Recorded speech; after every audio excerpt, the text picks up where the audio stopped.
મારે મારા બાબાનો જન્મ થયો તો જન્મ તારીખ દાખલો કઢાવવા માટે આવ્યો. આ મારા 5મો ધક્કો છે.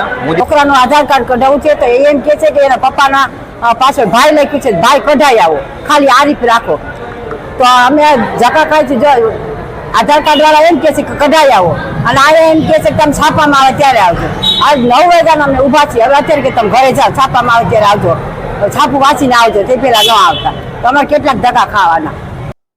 જે જન્મ મરણની તમામ કામગીરી છે એ ભારત સરકારના આદેશ મુજબ તમામ પ્રકારે ડિજિટાઇઝ થવું જોઈએ, અને અરજદારોને ક્યાંય પણ જવું હોય તો એને ડિજિટલ માધ્યમથી પ્રમાણપત્રો મળી રહે એ સેવા હેતુ કેન્દ્ર સરકારે સિવિલ રજિસ્ટ્રેશન સિસ્ટમ નોંધણીની પ્રક્રિયા શરૂ કરેલ છે, જે વેબ બેઝ કામગીરી થઈ છે.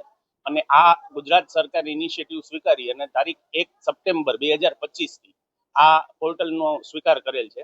આ પોર્ટલ નો રાજકોટ મહાનગરપાલિકાએ પણ સ્વીકાર કરેલો છે અને તેમાં કામગીરી શરૂ કરી દીધી છે. અને 2025 પહેલા જે કામગીરી થતી હતી એ રાજ્ય સરકારના વેબ પોર્ટલ ઈ ઓળખમાં થતું હતું, જેના કરેલા કામગીરીનો ડેટા શિફ્ટિંગની કામગીરી શરૂ છે, જેથી હાલ થોડી ઘણી મુશ્કેલીઓનો સામનો કરવો પડે છે.